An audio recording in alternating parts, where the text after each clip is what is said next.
In the depths of the night, a lantern sways in the wind. The light flickers across the mud road, and a shadow lumbers forward. Round, heavy, and tired. Half human, half beast. Neither a man nor a monster. He is only a fallen soul, wandering between heaven and earth, paying the price for his mistakes. Hello everyone, I'm Shirley. Welcome back to my channel. Tonight, we're going to talk about the one who makes us laugh, sigh, and sometimes even relate. Zhu Beiji. But before he became the lazy, lovable companion we know, his name was once Tianping Yuan Shui, the Marshal of the Heavenly Canopy. Before his fall, Zhu Beiji was a powerful commander in heaven. He led 80,000 celestial sailors, guarded the Milky Way, and was known for his strength and bold spirit. He loved wine. He loved jokes. And he loved the company of others.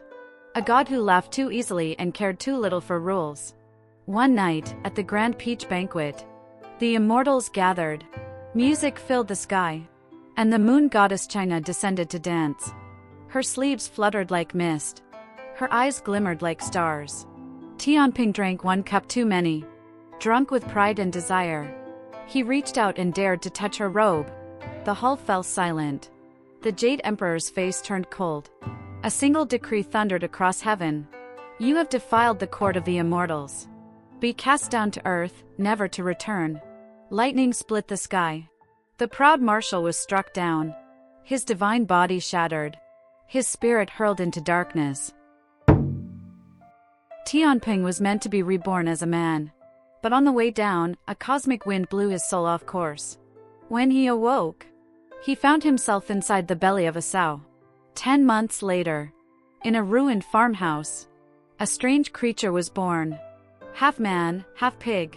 They called him Ganglie, the iron boar. The villagers feared him. They said he was cursed. Children cried when they saw him. And so he grew up alone, strong as an ox, but empty inside. He had dreams of shining armor, of rivers glimmering under moonlight, and a voice shouting, banished from heaven. But he could never remember who he truly was. As years passed, Ganglie wandered the land, working in fields for food. He could plow 10 acres in one breath, carry water barrels heavier than a horse, and never asked for much in return. One day, he came to a wealthy place, Gao Laozhuang. The master of the house, old Gao, had only one daughter, Gao Tsuelian, a kind and gentle woman. When others mocked the strange, pig-faced drifter, she did not. Every evening, after he worked, she would bring him a bowl of hot soup. That bowl of soup warmed his heart more than he could explain. He began to stay. Day after day, he worked harder than anyone. He repaired walls, cleared fields, fetched water, never asking for gold or praise. Old Gao saw his strength, his honesty, and one day, said, "Perhaps my daughter should marry this man." And so, the most unlikely wedding took place. That night, beneath red candles and fluttering silk, Zhu Ganglie sat trembling. He was afraid to speak, afraid to move, afraid that one word would reveal his fangs. But for the first time, he felt he finally had a home. Peace never lasts for long. Soon, rumors spread.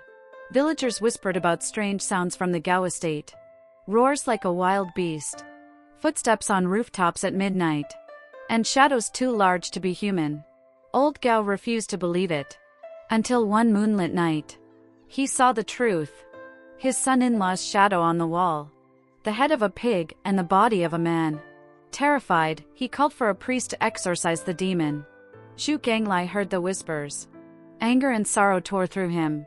Drunk and desperate, he looked to the heavens and cried, "What did I do wrong? Why was I cursed to live like this?" His roar cracked the roof tiles.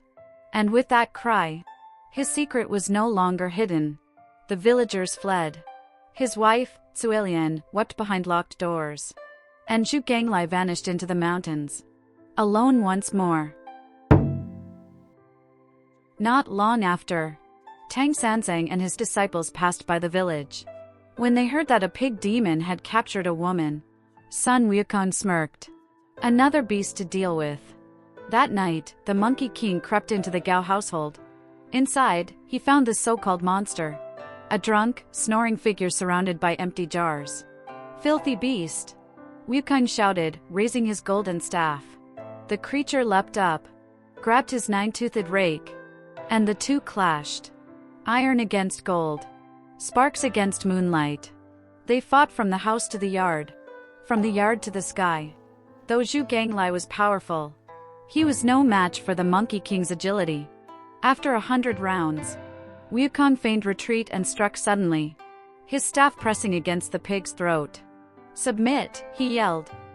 Ganglie froze, then slowly sank to his knees. Tears streamed down his face. "I am not evil," he said. "I am a fallen god." He told them everything, his past, his punishment, his shame. Wukong was silent. He, too, had once been thrown out of heaven. He knew that pain. So he took the pig to his master, Tang Sanzang. The monk looked at him with mercy. "Would you walk with us to the west?" he asked. "And seek redemption through the scriptures?" The pig knelt, pressing his forehead to the ground. "Yes," he said. "I will follow you." And so, peace returned to Gao Laozhuan. Suilian stood at the gate, watching her husband's figure fade into the horizon. From that day on, the Marshal of Heaven was gone, and Zhu Beiji was born. But the story we know isn't the whole truth. Long before Wu Qing'en's journey to the west, there was an older, darker version of the tale, called the Tale of the Tang Monk's Journey to the West.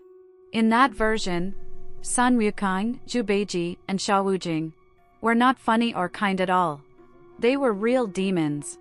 And they all ate people. Sun Wukong was a stone demon, who devoured children's hearts to gain power. Zhu Beiji hunted at night, kidnapping travelers and pregnant women. And Sha Wujing, the river fiend, dragged people into the sand and drank their blood.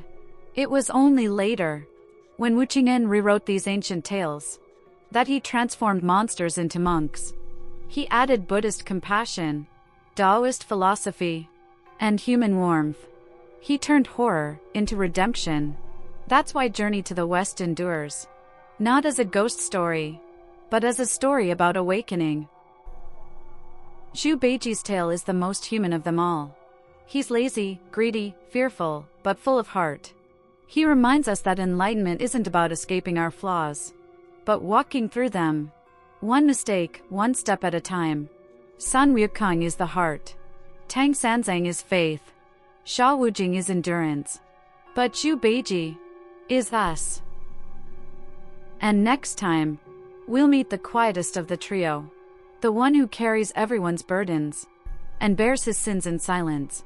The lonely soul beneath the river of sand. Sha Wujing. That's all for today's episode of Shirley's Strange Tales. If you found this story chilling, don't forget to like and subscribe.